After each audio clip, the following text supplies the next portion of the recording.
বানাবো আমি chilli chicken. আর এই চিলি চিকেনটা বানাবো অনুষ্ঠান বাড়ির মতো করে।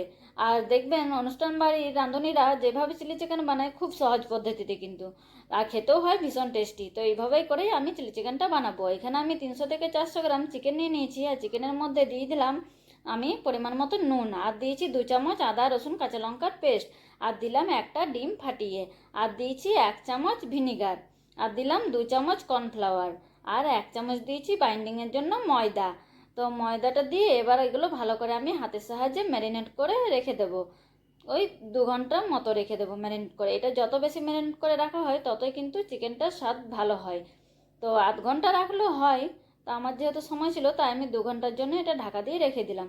তো 2 ঘন্টা পর ফিরে এসেছি। আর আমি এখানে গোলমরিচের গুঁড়োটা দিতে ভুলে গেছিলাম আগে, তাই এখন আমি গোলমরিচের গুঁড়ো দিয়ে দিয়েছি। আর এবার আমি সাদা তেল বসিয়ে দিয়েছিলাম কড়াইতে। এবার এক এক করে আমি চিকেনগুলো সব ভেজে নেব।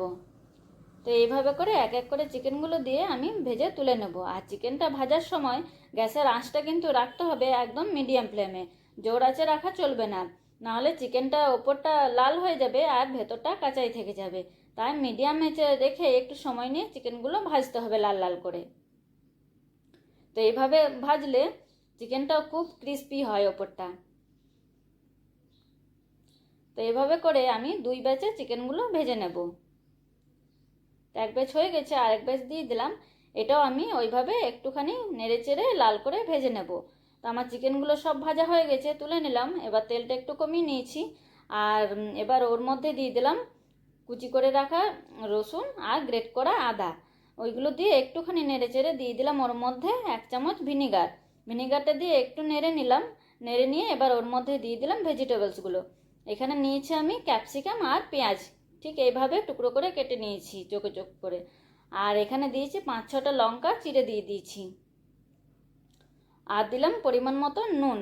নুনটা দিয়ে এবার আমি এগুলো হালকা ভেজে নেবো। আর নুনটা কিন্তু খুব সাবধানেই দিতে হবে, একটু কম করে দিলেই ভালো হয়, কারণ এখানে সসের ব্যবহার করবো যেহেতু, তো সসের মধ্যে তো নুন থাকে, তাই নুনের পরিমাণটা একটু দেখে বুঝেই দিতে হবে। তো এইগুলো একটু ভেজে নিয়েছি হালকা হালকা। ভেজে নেওয়ার পর দিয়ে দিলাম এখানে টমেটো সস। ওই 4 থেকে 5 চামচ টমেটো সস দিয়েছি, আর 1 চামচ দিলাম ডার্ক সয়া সস। এবার এগুলো দিয়ে আমি সবজিটার সাথে একটুখানি ভেজে নেব। তো এইভাবে করে আমি সবজিটার সাথে 1 মিনিট মতো ভেজে নিয়েছি। এবার ওর মধ্যে দিলাম 1 চামচ চিনি। আর চিলি চিকেন যেহেতু একটু মিষ্টি মিষ্টি হয়, তাই চিনিটা অ্যাড করতে হয়। তো এখানে আমি 1 চামচ পরিমাণ চিনি দিলাম। চিনিটা একটু নেড়ে চেড়ে এবার দিয়ে দিলাম ভেজে রাখা চিকেনগুলো। আর চিকেনগুলো দিয়ে এভাবে আমি ভালো করে মাখিয়ে নেব। একটুখানি সসটার সাথে এভাবে নেড়ে নেব। আর এইভাবে ড্রাইও কিন্তু এটা খাওয়া যায় বিকেলে স্ন্যাক্স হিসাবে। তো আমি যেহেতু এটা স্ন্যাক্স হিসাবে খাবো না, রাতের ডিনারে খাবো, তাই এর মধ্যে আমি একটু জল অ্যাড করব, গ্রেভি একটু বানাবো। তো এখানে আমি দিয়ে দিলাম একটু পরিমাণে জল। জলটা দিয়ে একটু নাড়িয়ে নিয়ে আমি এটা 1 মিনিটের জন্য ফুটতে দিয়ে দেবো। তো এটা আমার 1 মিনিটের জন্য ফুটে গেছে। এবার ওর মধ্যে আমি কর্নফ্লাওয়ার অ্যাড করে নেব। 1 চামচ কর্নফ্লাওয়ার আমি জলে গুলে নিয়েছিলাম, সেটাই একটু একটু করে আমি এবার এর মধ্যে দিয়ে দিলাম। তো এভাবে করে কর্নফ্লাওয়ারটা দিয়ে আমি আবারও নেড়ে নেব। আর কর্নফ্লাওয়ারটা দেওয়ার পর দেখুন গ্রেভিটা কতটা থিকনেস হয়েছে।